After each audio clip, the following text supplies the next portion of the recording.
ఒక company stock మార్కెట్లోకి ఎలా వస్తుంది? నేను ఒక కంపెనీ పెట్టాలనుకున్నా. నా దగ్గర 5 క్రోర్సే ఉన్నాయి. కానీ నాకు కావాల్సింది 10 క్రోర్స్.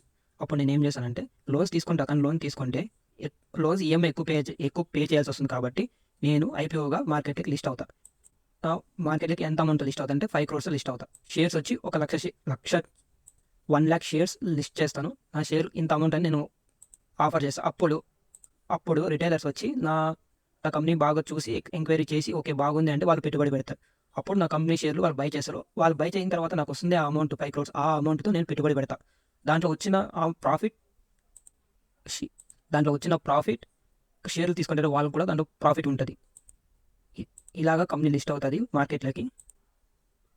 స్టాక్స్ అంటే ఏమిటి? సంపదను నిర్మించడానికి స్టాక్స్ కేవలం పెట్టుబడి పద్ధతి. మీరు కంపెనీ స్టాక్లో పెట్టుబడి పెట్టినప్పుడు స్టాక్ను జారీ చేసిన కంపెనీలో మీకు వాటా ఉందని అర్థం. అలాగే కొన్ని విజయవంతమైన కంపెనీలలో పెట్టుబడి పెట్టడానికి స్టాక్ పెట్టుబడి ఒక మార్గం.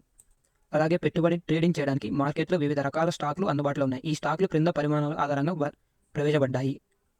Different types of